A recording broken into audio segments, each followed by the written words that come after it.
Hello there, I'm Jimmy Vegas, and I think the Nintendo Switch 2 needs more power. Is that the reason why we still haven't heard it? Who knows? You look at the PlayStation 4, look at the Xbox One, then look at the PlayStation 5 and the Xbox Series. Are they powerful than the Switch? One would argue yes. Is the Switch more powerful than the original Xbox One? Hard to say. From my personal point of view, I would say no. But that doesn't mean to say that the Switch couldn't push itself to its limits with certain games. And, maybe it's on par. However, there are rumours that the Nintendo Switch 2 is on par with a PS4, maybe even a PS4 Pro. However, does that really hold up in today's world? Honestly, what does it matter? The Nintendo Switch 2 is going to be a good console. Look at the Nintendo Switch. It's not as powerful as the competition, but you know what? It sold more than the competition. It did well. It had the games. So does power really matter? I think it actually does.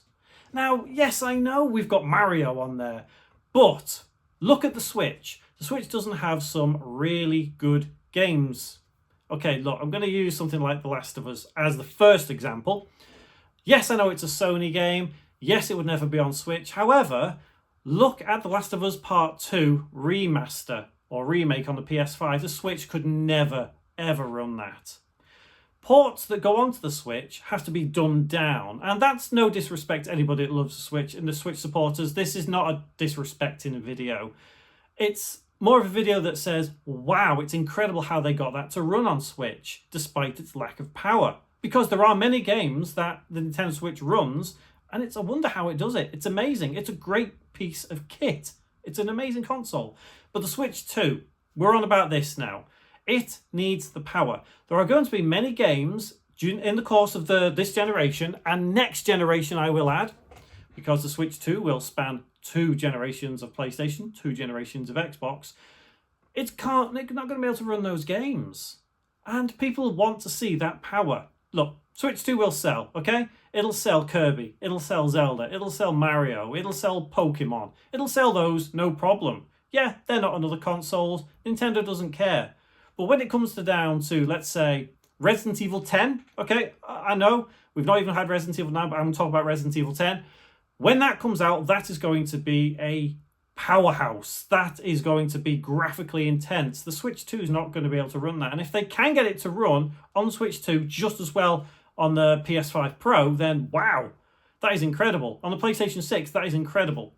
What kind of power does the Nintendo Switch 2 actually need? It has to be more than the PS4 Pro. I would say somewhere between PS4 Pro, PS5. And if you want to get into Xbox, it's got to be somewhere between the Xbox Series X and the Xbox One X. Somewhere in that power range. I think that'll be okay. If it's the same power as a PS5 or same power as a Series S even. I mean, we all know the problems with Series S and how it restricts and Microsoft's policy and all that. But if it's that kind of power, then it'd probably be all right.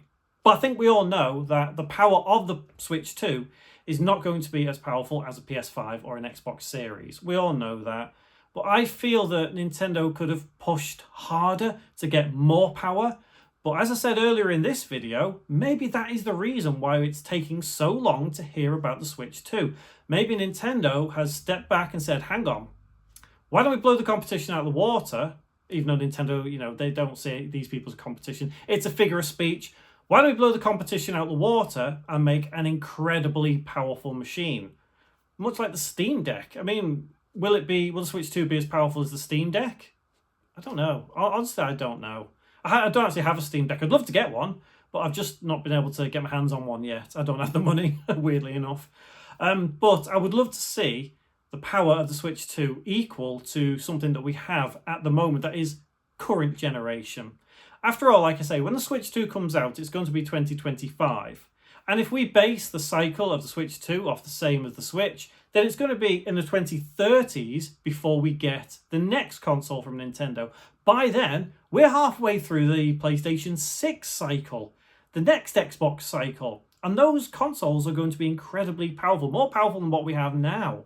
And here's the Switch 2, just sat there dawdling along, but crazily, it'll still sell. You just have to look at how the Switch performs. Or I could be completely wrong and everyone will just pan the Switch 2 because it's just not powerful enough. Who knows? But I would, like I said, I'd love to see the power of it equal. Tell you what, base PS5, okay? The original big fat PS5. Come on, Nintendo. Make it as powerful as that. You can do that, can't you? Surely. It's definitely in docked mode. You know, you've got it docked. It's as powerful as a PS5. I tell you what, Nintendo does that, they win. They win the console war. They win this generation console war, next generation console war. Because let's face it, if you want to go into all the console wars, the Switch has won pretty much this console war, last console war. PS4 sold really, really well. I know. But the fact that the Switch is still going is incredible. Okay, look, PS4 is still going, I know, but that's starting to disappear now. I think next year will be the last year that we start seeing games appear on the PS4. Likes of Resident Evil 9. I did make a video saying that I think that could be on PS4. You know, I'm a bit skeptical about that myself now. But, you know, we don't see proper Resident Evil games on the Nintendo Switch. I'd love to see them on Switch 2. And we probably will see them on Switch 2. I've no doubt that we will see the Resident Evil 2 remake on Switch 2, Resident Evil 3 remake on Switch 2, maybe even Resident Evil 4. Definitely Resident Evil 7. We should see these on Switch 2. You know, that's a no-brainer for Capcom to put them on Switch 2. But does it need more power for those? Well, I would argue yes. If you want to get something like Village on there, it'll never run on the Switch, but if it wants to run on the Switch 2, give it more power.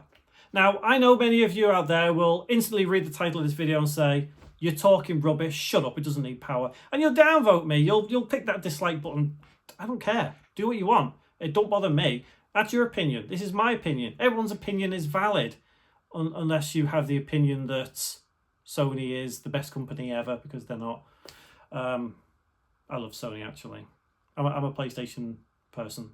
Probably can tell there. Anyway, look, I'm going on about things. Let me know what you think about the power of the Nintendo Switch 2. Does it need to be as powerful as a PS5? It would definitely benefit from it. Of course it would. But let me know what you think in the comments below, and I'll see you in the next one.